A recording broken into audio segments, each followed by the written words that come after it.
James Baldwin once said, "To be a Negro in this country and to be relatively conscious is to be in a rage almost all the time." And I completely agree. To be darker skinned, to be black, African American, American with melanated skin, however you may see yourself or associate yourself or categorize yourself, whatever the case may be. To be this and to be conscious, you have this sense of rage, you have this sense of anger, you have this unsettling feeling in your spirit. It doesn't mean that you don't override it. It doesn't mean that you don't choose happiness. It doesn't mean that you don't choose the higher path or the higher road. It doesn't mean that. But in order to choose that path, you have to forego one. And the one that you're foregoing is the rage, is the anger. Is you're turning a blind eye to the microaggressions, the stereotypes people throw on you. You're turning a blind eye to these things. Number one, because you know it's done out of ignorance. Number two, because you don't know it's been propagandized or it's been sold by the media in order to portray this picture of you. You know these things aren't really who you are. It's just the stigma that people put on you to make themselves feel comfortable in order to continue the narrative that's been set. So you don't take these things personal, you know? You don't take them personal. That's why it's easy for you to turn a blind eye. But turning that blind eye doesn't come easy. Turning that blind eye doesn't come from the first stint or a first interaction that you come across. It doesn't happen that fast, no. It's after time, after time, after time, after time, after time, after time, after time, after you notice that this is going to be a repeating pattern, after you notice that some things are not going to change, unfortunately. And once you settle into this, then now you're able to turn a blind eye. But let me rephrase. Let me back up a little bit. That's when you're able to turn a blind eye. But because you turn a blind eye and because you choose the higher path does not mean that you still don't have rage. Does not mean that you still have this fire inside of you. It's just that you understand that having this fire inside of you is not going to get you anywhere. It's not going to lead to a road of productiveness. It's not going to do anything for you.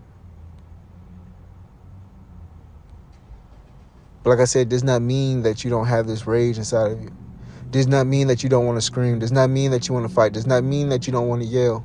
It does not mean that you want to punch somebody in the face. It does not mean any of these things. You just understand on the deepest level that you have to find peace. It just means on the deepest level that some things, like I said, are just not going to change. God willing. Hopefully. But should we rest our bets on them? I wouldn't. Not being pessimistic, not being negative or anything of that sort, but why put my energy into that? It's almost like expecting somebody to see you differently where they're hell-bent on seeing you the way that they want to see you because it makes them feel comfortable. And when you know how people love comfortability over growing, when you know those odds are stacked against you, you know to choose that, or you know to think that, or you're able to rest knowing that things are not going to change because people are comfortable feeling the way that they feel about a certain type of people.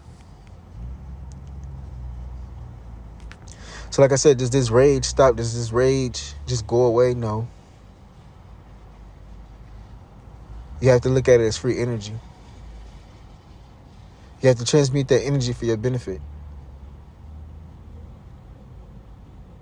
Now, by all means, I'm not saying that it's fair. I'm not saying that it's right. I'm not saying any of these things. But that's just what happens. To be fully awake, to be fully conscious in this country, it's a hard task to live out. Sometimes ignorance seems beautiful. When you just walk through the world not knowing.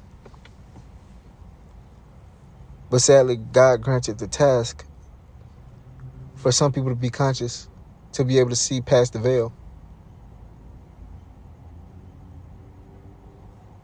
It's not a job for the weary. It's not a job for the weak.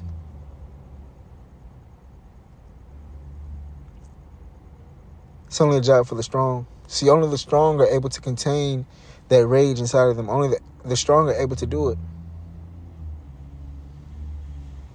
And people wonder why we get angry. People wonder why we're so frustrated. People wonder why we feel the type of way we do. And it's very justifiable. When you know you have this greatness inside of you, when you know who you truly are, when you know you're a descendant of God himself, yet people want to treat you like you're the spawn of Satan. It's truly disgusting. It's truly saddening. It's truly hurtful. But one thing I do know is that God sees it all. And if we continue on our righteous path and we put one step in front of another and we do the best that we possibly can, something great is going to happen for us. I highly believe it. I highly believe it. When they say, a certain people are God's chosen ones, I highly believe that. Why? Well, you take a step back and you look at the things that you go through, the things that you've went through, the prosecution, the struggles. When you look at these things, when you look at how the way the people paint you, how you're the scapegoat for everybody's problems. When you take a step back and you look at it, they put you at the bottom of the barrel. When you look at all these things that they've stacked against you, you have to know they're not going to do that just for anybody. To do that just to anybody. You have to know that. It's sad. It's so sad.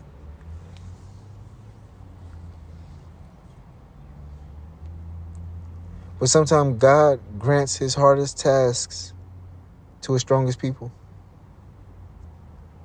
And that's one thing I wish my people could see. Is the true strength that we have. See, it takes real true strength to withstand the ridicule, to withstand the anger, to withstand the prejudice. It takes true strength. That's what a lot of people don't notice. So while they're throwing bricks, while they're throwing hate, while they're throwing envy, we collect them and we build on top of them. That's all we can do.